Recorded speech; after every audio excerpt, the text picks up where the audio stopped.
Okay, some of these word problems are going to be a bit intimidating, but with some practice, they're not too bad. And I wrote down a lot underneath here. This section really has a lot of vocab and a lot of formulas, but many of them kind of just make sense when you think about it. So let's look at this first line. Total number of cases equals R times X. So that's a formula they give you. But, 10,000 cases here, right? That's how much this distributor expects to sell. So depending how many orders, right? If I put in 2 orders, let's say, of 5,000 cases, right? That would give me 10,000. Or maybe I do 10 orders of 1,000 each. And again, that's 10,000. So, there's many ways, right, that we can break up this number of orders here, which we're calling R, and then how many we order, the quantity, which we call X. And in this case, we know the total is 10,000. Okay, so that takes care of that.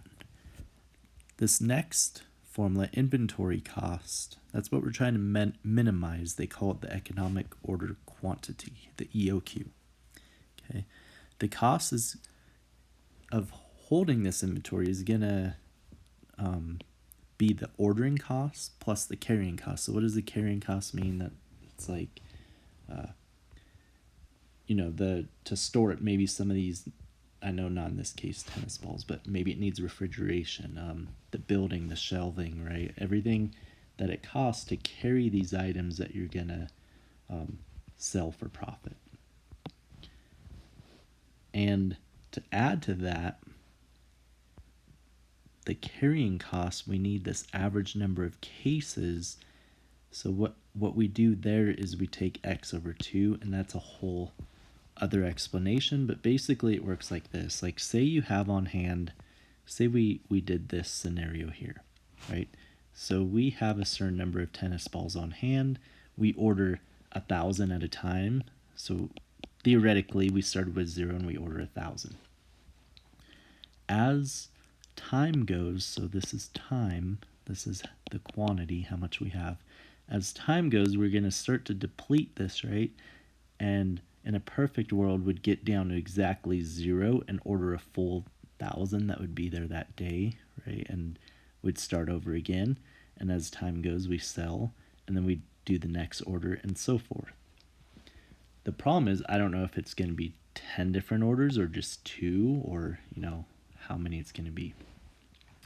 But on average, we could kind of look at this graph here, and on average, we would have, right down the middle here, right?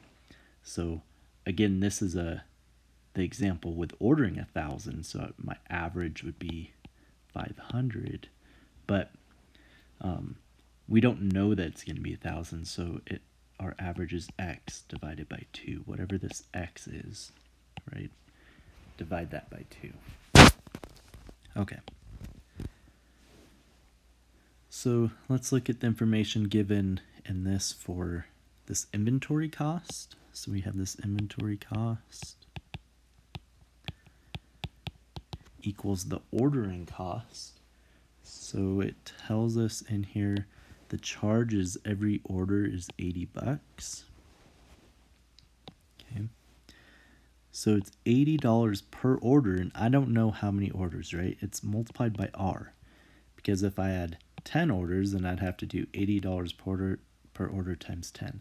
If I had 2, it'd be 80 times 2. So R is my variable number of orders. Okay, that's ordering costs plus. So the next thing it gives us, the carrying cost is $10 per case. Okay. So we take, it's $10 per case, but on average, we're on hand, we have X over 2. That's where that's going to come into play. And again, that's further explained in the book as well. And it's explained by the use of this graph. But anyways, so we're going to take multiplied by x over 2.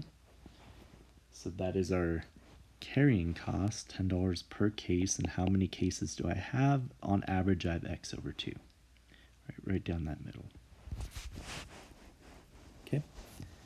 Now we make use of this r times x equals 10,000. And it doesn't matter really which variable you solve for, you'll get the same thing. So if rx equals 10,000, then x equals 10,000 over r. So I'm going to take that and plug it in here. Now before I do that, I would also see 10 divided by 2 is 5, right? So let's change that to 5x. So 5 multiplied by 10,000 over r. We'll just put IC for this inventory cost. Oh, and I'm kind of jumping ahead. A is find the inventory cost incurred if the distributor orders 500 cases at a time. Okay, so we would simply use the fact that we know what this would come out to, right? So we know if they ordered 500 cases. So again, I jumped the gun. A is a bit easier. I was going straight for the gusto in B. So 500 cases tells me that x is 500, right? Yeah, x is 500 because 500 cases times r is going to give me 10,000. And then I'll just divide 10,000 over 500. And I'd get r is 20, which makes sense, right? If I had 500 at a time, I'd have to do it 20 times. I'd have to order it 20 times. So then that inventory cost, I know x and r, I would just substitute it in there. So I'd have inventory cost is 80 multiplied by 20 plus 5 times 500. And I could have also used this one as well. Okay.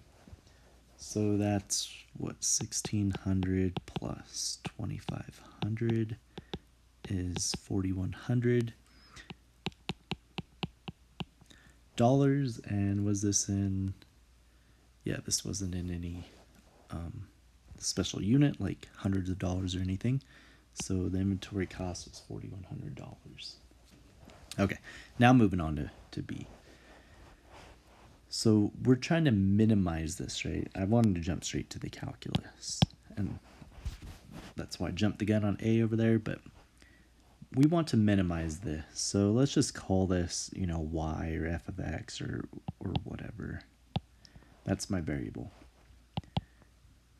We know that to minimize means we're going to be doing derivative, and therefore let's change this to r to the -1, because the very next step, I want to do derivative. To get a min, we set the derivative equal to 0, right? So derivative of 80r is 80 minus 50,000 r to the -2. Set that equal to 0.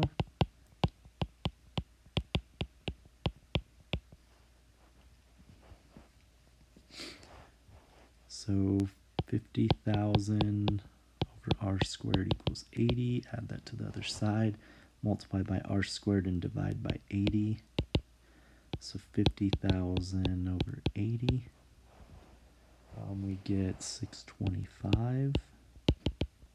And now take the square root. So because this is a word problem, I know that I can't do a negative number of orders, right? So we don't worry about the negative. And we get square root of 625 is r. Square root of 625 is 25, which is r. Now that we know r, we know x. 10,000 over r, right? 25. So we need 400 orders. of 25 cases each. Now, the only thing we didn't do yet is we need to verify, like, isn't actually a minimum. Because, I mean, what if for some reason this came out to maximize cost? We definitely don't want to do that. So for that, we just need to do second derivative tests, and we could quickly see it right here. The second derivative, if I bring down the -2, it's going to be positive. Doesn't even matter, but 100,000, right? 100,000 over r to the third, because we'd have to subtract 1, so r to the -3. And I know that's always positive because r cannot be negative. So positive divided by positive, positive. And if second derivative is positive, that means concave up. And concave up implies we hit a min, right? Because at that point, if it's concave up, and I know it's an extreme point, it's got to be a min.